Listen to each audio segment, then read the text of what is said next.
একই দিনে জাতীয় সংসদ নির্বাচন ও গণভোটকে ঘিরে আন্তর্জাতিক মহলে অভূতপূর্ব আগ্রহ তৈরি হয়েছে। কেবল একটি সরকারের পরিবর্তন নয়, এই ভোট ও গণভোটের মধ্য দিয়ে বাংলাদেশের ভবিষ্যৎ রাষ্ট্র ব্যবস্থা, রাজনৈতিক বৈধতা এবং সাংবিধানিক কাঠামো কোন পথে এগোবে সেটি এখন বিদেশি শক্তিগুলোর মূল বিবেচ্য। এছাড়া ভূ রাজনৈতিক বাস্তবতায় বাংলাদেশের কৌশলগত অবস্থানের পরিপ্রেক্ষিতে এবারের নির্বাচন আন্তর্জাতিক দৃষ্টিতে এক বিশেষ গুরুত্ব পেয়েছে।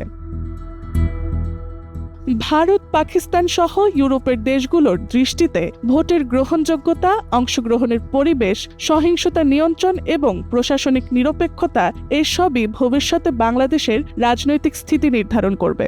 একটি বড় রাজনৈতিক শক্তির অনুপস্থিতি বা অংশগ্রহণ নিয়ে বিতর্ক থাকলে বৈধতার প্রশ্ন উঠতে পারে, এ আশঙ্কাও করছেন আন্তর্জাতিক পর্যবেক্ষকরা। বাংলাদেশের ভৌগোলিক অবস্থান ও বঙ্গোপসাগরের কৌশলগত গুরুত্ব বিদেশিদের আগ্রহের বড় কারণ।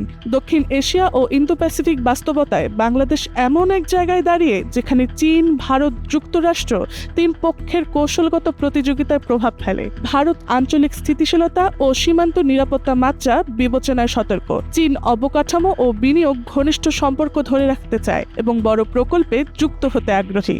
যুক্তরাষ্ট্র চায় এই অঞ্চলে রাজনৈতিক স্থিতি, নিয়ম ভিত্তিক শাসন ও মানবাধিকার মান বজায় থাকুক, যা তাদের কৌশলগত ও বাণিজ্যিক স্বার্থের সঙ্গে যুক্ত। বাংলাদেশের নির্বাচনকে আন্তর্জাতিকভাবে গুরুত্বপূর্ণ করে তুলেছে। ইউরোপীয় ইউনিয়ন বাংলাদেশের বড় রপ্তানি গন্তব্য হওয়ায় সহিংসতা এড়ানো, শ্রম অধিকার ও স্থিতিশীল নীতিপথ এসব বিষয়ে নজর রাখে। বিনিয়োগকারীদের জন্য সবচেয়ে জরুরি হল নীতি ধারাবাহিকতা এবং ব্যবসা বাণিজ্যিক নিরাপত্তা। তাই কূটনীতিকরা নির্বাচন ঘনালেই বেশি করে রাজনৈতিক দলগুলোর সঙ্গে যোগাযোগ বাড়ান, যাতে তারা পরবর্তী সরকারের অগ্রাধিকার ও দৃষ্টিভঙ্গি সম্পর্কে ধারণা নিতে পারে। আন্তর্জাতিক মানবাধিকার সংগঠনগুলো নির্বাচনকে একটি পরীক্ষা হিসেবে দেখে। নির্বাচনী সময়ে সংবাদ মাধ্যমের স্বাধীনতা, সাংবাদিক নিরাপত্তা, আইনের অপব্যবহার, সংখ্যালঘু নিরাপত্তা এবং নাগরিক অংশগ্রহণ ভয়মুক্ত কিনা সেদিকে তারা নিবিড় নজর দেয়।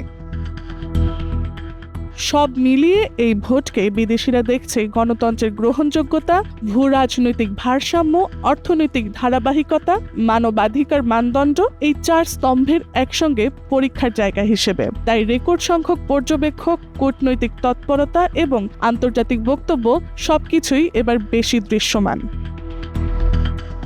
Tasnuva Sanjida, Times today.